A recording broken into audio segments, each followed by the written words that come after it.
নমস্কার গাইস, কেমন আছো তোমরা সবাই? আশা করি তোমরা সবাই খুব ভালো আছো। আমিও খুব ভালো আছি। আজকে আবারও চলে এসেছি আমি মায়ের রান্নাঘরে। আর মা কী রান্না করবে আজকে, একটা দারুণ রেসিপি হবে, সেটা হচ্ছে মাছের মাথা দিয়ে মুগ ডাল।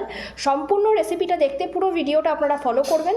আর যারা এই চ্যানেলটায় নতুন তারা অবশ্যই লাইক আর সাবস্ক্রাইব করবেন, ঠিক আছে? আর এখন আমি দেখাবো হচ্ছে উপকরণগুলো। মা কী কী উপকরণ আছে সেটা বলো।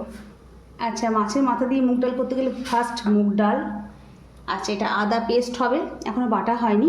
আর একটু পেঁয়াজ আর টমেটো বাটা, আর এখানে গরম মশলা, আর এখানে মাছের মাথা। আমি স্টেপ বাই স্টেপ সব করে দেখাচ্ছি। এই মুগ ডালের রেসিপিটা স্টার্ট করলাম করা।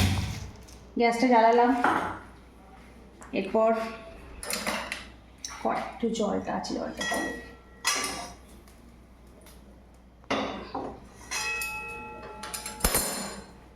আচ্ছা, মুগ ডাল দিয়ে মাছের মাথা দিয়ে মুগ ডাল করার জন্য আগে মুগ ডালটাকে আমি সেদ্ধ করে রেখেছি। প্রথমে দেখালাম কী কী উপকরণ, এখন সেদ্ধ করা হয়ে গেছে। আর মাছের মাথাগুলো ভালো করে ভেজে রেখেছি।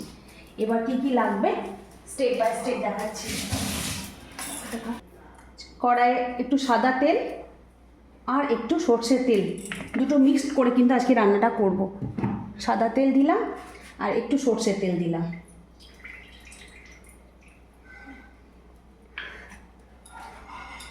তেলটা একটু গরম হয়ে গেলে এর মধ্যে একটুখানি জিরে ফেলে দিচ্ছি।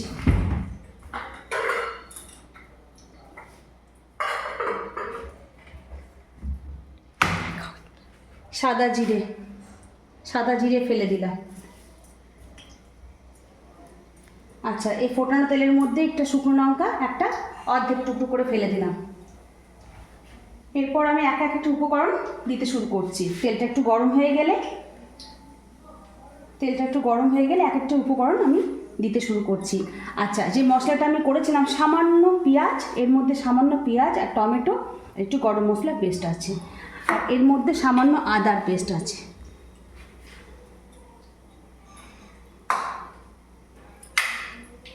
তেলটা কিন্তু আমার গরম হয়ে গেছে।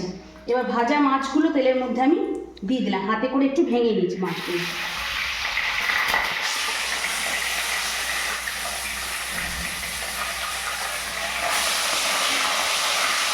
আবার একটু নাড়িয়ে দিলাম। এরপর ভেজে রাখা মশলাগুলো দেবো এর মধ্যে। পেঁয়াজ বাটা,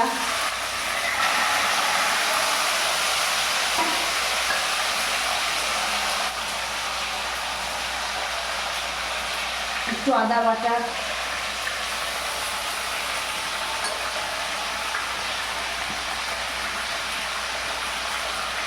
একটু হলুদ,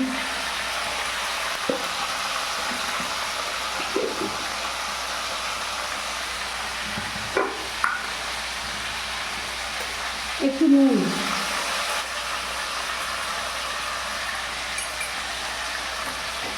এবার ভালো করে মাছের মাথাগুলো একটুখানি মশলা দিয়ে ভালো করে নেড়ে নিলাম।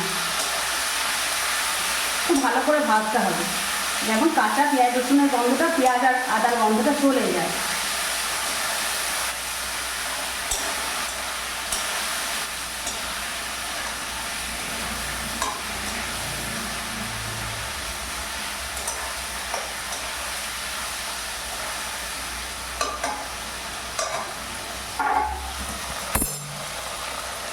আচ্ছা, এর মধ্যে একটা উপকরণ বাড়িতে আমার ছিল, কিশমিশ একটু দিলাম, স্বাদটা একটুখানি খোলার জন্য।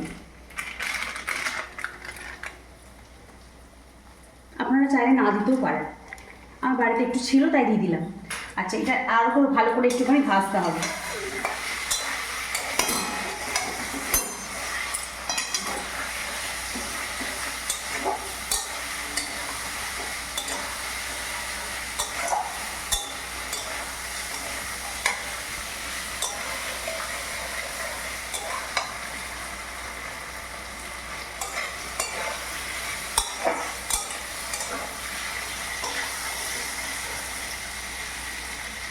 এই যে মশলাটা যতক্ষণ না তেল ছাড়বে ততক্ষণ এটা ভালো করে নাড়তে হবে, এটা সুঘ্রাণ বেরোবে।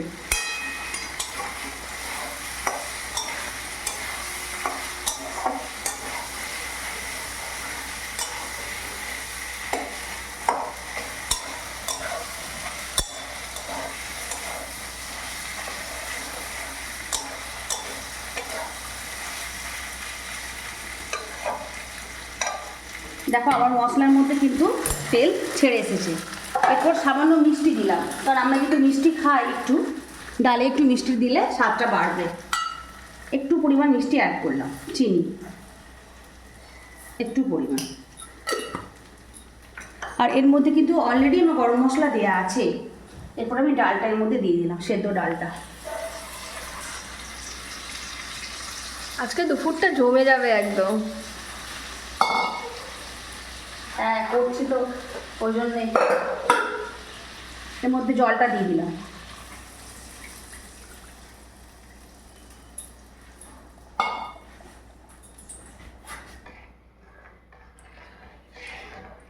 ডাল আছে, এবার একটু ঘি দিলাম ডালটার মধ্যে, একটু ঘি দিলাম স্বাদের জন্য। আর কতগুলো কাঁচা লঙ্কা আমি আগে চিড়ে রেখেছিলাম, সেগুলো ডালের মধ্যে ফেলে দিলাম, জাস্ট একটা সুন্দর ঘ্রাণের জন্যে। আচ্ছা, এখানে আমি একটুখানি শুকনো লঙ্কার পেস্ট করে রেখেছিলাম, যেহেতু ডালটা আমরা একটু ঝাল ঝাল খাই, তাই একটুখানি সামান্য শুকনো লঙ্কার পেস্ট দিলাম। আচ্ছা, এখানে যে জলটা বাটা ছিল মশলা, সেই জলটা এর মধ্যে দিয়ে দিলাম।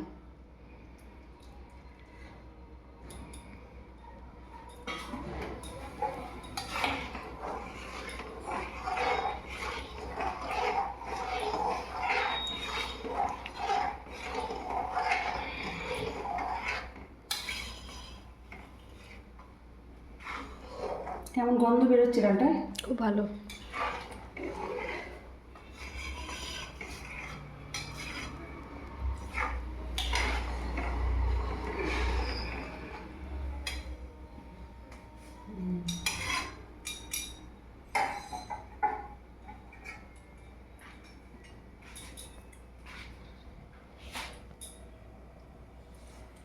ডাল আমার কিন্তু হয়ে গেছে, ডাল কিন্তু পুরো ফুটে গেছে, ডাল কমপ্লিট।